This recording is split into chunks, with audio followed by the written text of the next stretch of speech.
for the bowl semi-final here from the beautiful Starfire Sports Stadium in Seattle, Washington, and what a fantastic weekend it's been.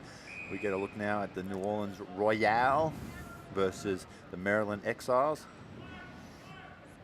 Nice high restart, and there's a guy playing for Maryland Exiles who is a former seventh spade PJ Comignon. Yeah, PJ, fancy feet PJ. And we like PJ. Oh, look at this. Great break in the beginning of the game. There you go. Number 6, Trevor Tanifum. He's actually one of the HP players in the camp, and for the USA team, Trevor's been in and out of those camps. He's got a lot of speed. The more rugby he plays, the better he gets. I mean, he's just really come a long way. Taking his own conversion here, and all skills, all players there, Dan. Pretty impressive. Pretty impressive indeed. It's a good way to get yourself noticed if you can do everything. Catch, run, kick. Tanifum looking good there on the restart in Maryland. They're straight onto the front foot. And a couple of plays in there. The number 5, David Schneid. He was the reserve scrum half for the Glendale Raptors this spring out of England. He's playing there. He's obviously spending his summers out in Maryland. I mean, why would you do winter in Denver and then leave in the summer? Craziness. Here we go now. Let's see what New Orleans can do. A little bit shell-shocked from the start here. They were one of the very, very solid teams. They came out of a very tough pool and unfortunately missed out on the cup. Very good program. One of the guys with the ball there, Chance Doyle, one of their better players.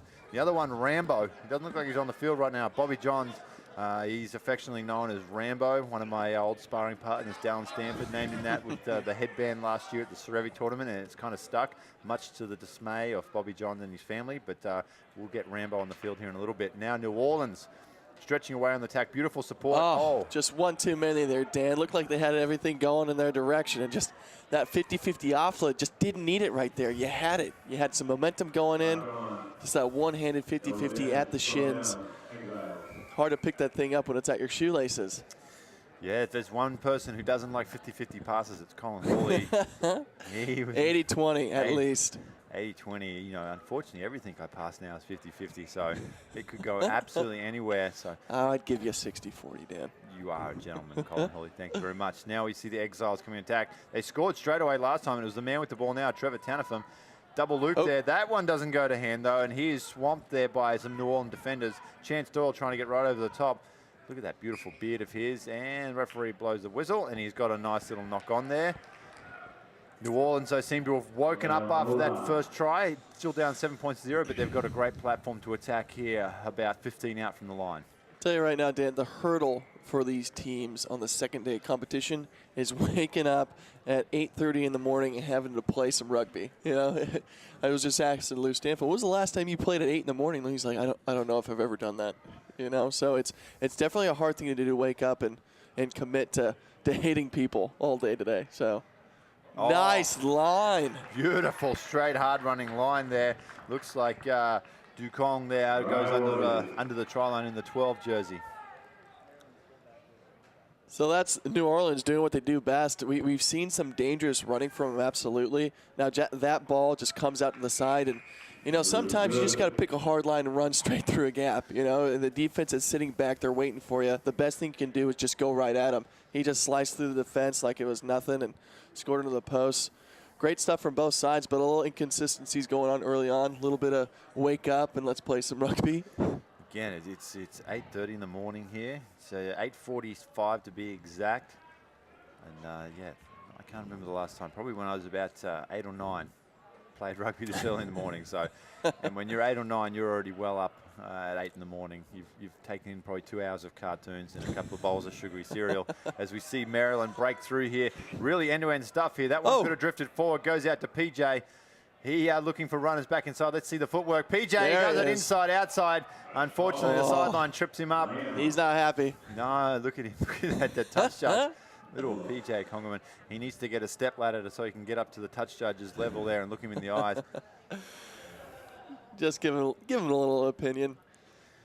PJ's got great feet. I haven't seen him in a long time, but he was with the USA 7th squad, you know, probably in 09, I think it was. Yeah, I think you're right. A little bit leading up. 09 was kind of, he got torn away with some commitments out in Washington, D.C. that he has. He does some really good things with the school programs out there. Royals with the throw in. Great line out ball. Chance Doyle does well. Now they'll probably want to stretch this thing out to the wing. Try scorer. Nice little in and out there. Great ball inside. He gets loose. Sweeper to beat. Oh, back inside to number 12. That's DeKong.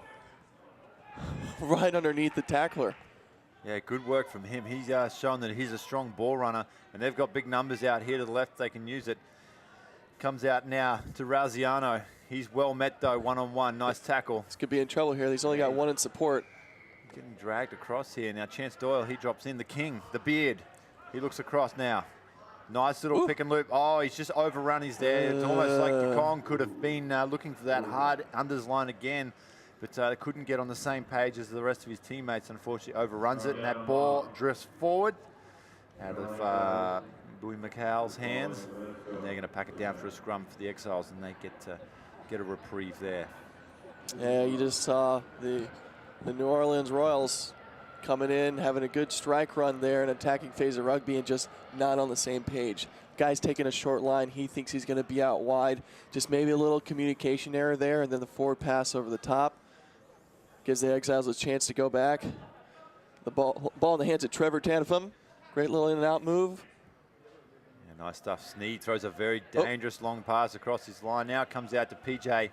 He'll look for runners. He goes out to his winger, just motioning him to come back in field here. Beats the first tackle, can't get away from Doyle. Oh, huge tackle comes in. Doyle scoops it up one hand, offload back inside. Champagne rugby there. Finally, number 2, Jeff Ruther. He'll dot it down over the try line, but it all comes down to the big hit, and PJ still down on his haunches, about 20 meters back upfield. He can't believe it. He's an absolute shock. That's Chance Doyle. We've seen him play yesterday, and we were really impressed with his play. He just got some really good work done there in the breakdown. Caused some problems, got over the ball, little errant pass out of the back of the ruck, scoops it up with one hand pass to the inside support. It just seems like New Orleans right now is putting a lot more effort into the breakdown of those hard parts of the game and support lines, and it's paying off for him right now. Yeah, Chance Doyle, he's former Life University player, has been around for quite a while. His beard became so popular last summer during the 7 series that Duck Dynasty approached him about doing his own spin-off show, Fear the Beard, down in New Orleans, but he had to concentrate on his rugby instead and turn the opportunity down. As that takes us through to half-time, NOLA leading 12 points to 7 over the Maryland Exiles. And Colin Hawley, after what was a very explosive start by the Maryland outfit, New Orleans kind of settled things down. They definitely looked the better of the two teams there for the majority of the first half. Yeah, absolutely. I think we're really impressed in New Orleans right now. A little inconsistencies going on in the morning, early game, but I think the Royals are absolutely finding their feet quicker than the Exiles. You saw Trevor get a score pretty early on. He's a dynamic player, and I think that was a pretty individualistic effort on that part. But the Royals just finding their pace as a team, in my opinion, finding their shape, running the pattern a little bit better. You got some hard runners, and I think the biggest thing is the support. It's hard to get off your horse and kind of get up there and, be there for the ruck and be there for the offload and be that guy instead of just watching him. He's like, go on, go score for me, please. Yeah, guilty. That would be me. New Orleans, they're showing they spent a lot of time together. There's quite a few of the players that play for the invitational side, El Azul. They went down to Cancun, played in the Cancun Sevens through the summer. They did really well out of the South, New Orleans. They were a very strong program out of there, and they just ran into a couple of really tough teams. I mean, they came through the Seattle pool. I mean, right there, you're playing for second seed, and they weren't able to get the victories they needed yesterday to grab that second seed. I think potentially outside of the cup teams that are left, they're probably one of the better programs here, and they're showing today. For the Exiles, we talked about PJ, but Trevor Tanifum, real impressed with him. That great long run he had. He needs to get his hands on the ball a little more as we're about to get things restarted. It looks like the man we just talked about there, Tanifum, has the ball in hand to get us restarted. And second half action underway as Tanifum gets a nice high kick down. It'll be well fielded though by New Orleans in Buckingham, and he'll move the ball out. Nice little switch. They do have good hands, New Orleans, don't they? You can tell that they're a very well-oiled team unit. Yeah, it comes down to how you prepare before this match. And I was watching them warm up and doing a lot of ball skills, really trying to get switched on to come into this game and firing on all cylinders. And they're showing here, look at the switches inside and outside. And finally, Bowie McCall, he goes under. That's a great little southern name from the Bayous down there. Bowie McCall. It sounds like something that should have been out of the water boy. Great. McHale, I think it is there, Dan. But anyway, great team movement from New Orleans. I mean, you just see there the continuity that's going on. You know, sorry for the Exiles, but they're getting those half-arm tackles. They're not really making any purchase on their hits, not wrapping up the ball carrier's arms. So as soon as his arms get free, they've got support runners, and it's just really hard just to get a half tackle, then, you know, an easy offload to a runner, and you can't scramble back fast enough. You know, you got to make those tackles. You got to put them to dirt and create a breakdown. Well, you know, defense at this level, everyone out in that field can tackle. It comes down to attitude. Do you want to tackle? And it's day 2. You're in the bowl bracket. It's really, like you said, it's 8:30 in the morning. Arm tackles, you know, it's just an attitude. And right at the moment, New Orleans have a better attitude on the field. They want to be here. They want to play. And that's the difference between making an arm tackle and driving your shoulder right into the player. You can tell from the kickoff, you know, New Orleans right now chasing down, putting in pressure, you know, something that the Exiles didn't do off the kickoff from Trevor's kickoff. But here we go. New Orleans on the front foot again. Oh, Dukong again. He's going to get his second. And right now, they're just being out-enthused, the Exiles, and you see one of their players on the ground, and just their body language. It's almost as a few of them might be on the Fly Emirates app on their phone, looking for an early flight home back to the East Coast. But the New Orleans Royale, I think they may have something to prove here today, more so than Maryland. They're a little disappointed they didn't go through to the rounds, but and Chance Doyle. Well, New Orleans is absolutely impressing me this morning. I think they've come out on fire. They've made the conscious decision that we're going to come out, we're going to play some good rugby, we're going to tackle, we're going to run hard, and we're going to get these victories and come away with some purchase here in this tournament. I just think the Exiles, you got to bring it. That's the biggest thing. It's in sevens. You got to play a day 2. You got to get yourself up for the game. And if you don't, it's such a momentum shift. You know, you get down early. It's really hard to get yourself crawling back up into it. Kickoff to come.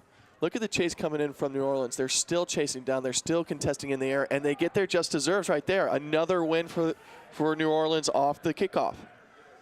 There we go. They've really been a good team unit here. Their distribution between players, their passing has been very crisp. And now they just go forward. Trevor Tanifum is in a heavy contact there.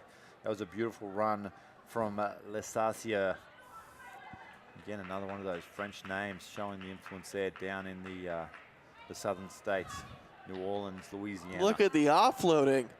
It's just becoming a little bit too easy. It's almost like a training run now for New Orleans, isn't it? It's just a matter of catch and pass, and eventually they're going to find the space as Buckingham gets a well-earned try there. But you know, it's just putting on an absolute clinic. Well, you look here, these two teams, the Exiles are definitely have a bunch of talented individuals. Now, the difference in the game here right now is the work off the ball. Yeah, you can be in front of the guy, and yes, you can wrap him up and get him down to the ground, but it's the outside players doing the work off the ball to cut off that offload. It's just too easy for New Orleans right now to get into a tackle and then offload the ball to a runner who's coming onto it. You got to flood those passing channels and make sure you stop their continuity. It's that extra added work. And you're wondering how is the score like 33-7 already? It's just that added extra work that's New Orleans capitalizing on. Winning two kickoffs in a row helps too. And I guess this is going to be 3.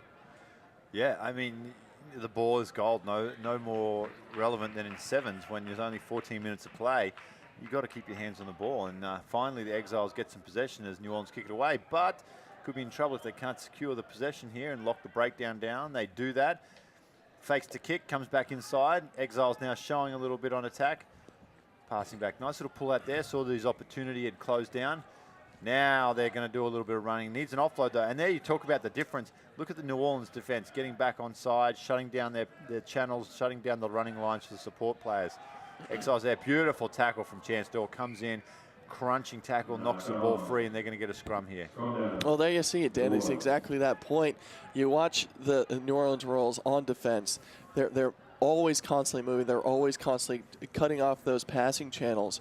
And sometimes you get an offload, sometimes you don't, but you're there to make the tackle, and a strong tackle if they get that offload away, and that's the difference. It certainly is. It's now been some interchanges. The ball comes out now. Nice little pass there to Miller. I think your boy Rambo's in the game here. Rambo is on in the 9 jersey, and he is streaking up outside. It won't need it, though, is Chance Doyle, the beard.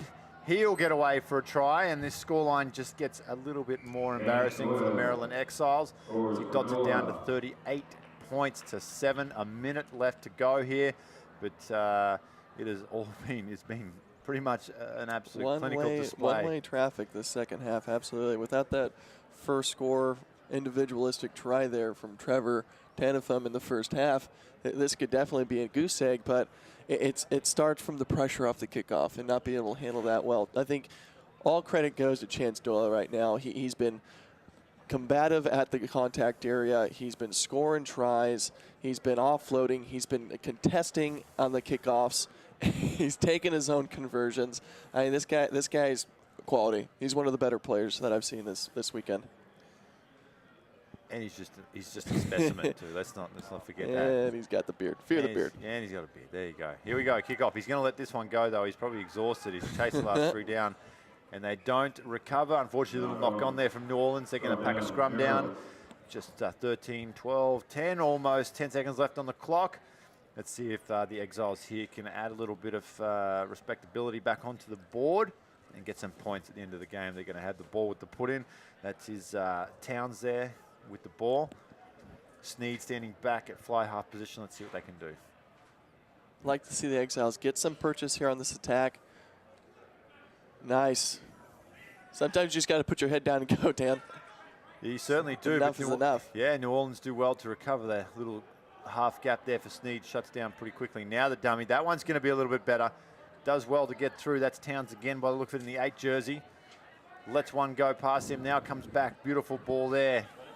Across now. Now they've got some runners. Here's a man that's dangerous. Tanafum. He draws in. Unfortunately, pass and go to hand. Rambo. Go, Jonathan. Hey, oh! Get him off us. That's right. I think it's Rambo first blood. when he was all jacked up and all cut up, looking good. And that's Bobby Johns for you right there, looking good. Yes, and another try, and probably fitting the way they've played here today, New Orleans, that they do get the last points on the board. And Maryland did throw it around right to the end, but true to form, unfortunately for them, luck not going their way here today.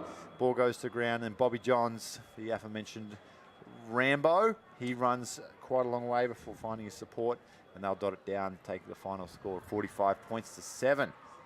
Whew. That's a big one. And up next, we're going to get the other bowl semi-final, which is the Santa Monica Dolphins. This is their first trip to the National Sevens Championships. Believe it or not, they're pretty pumped up to be here.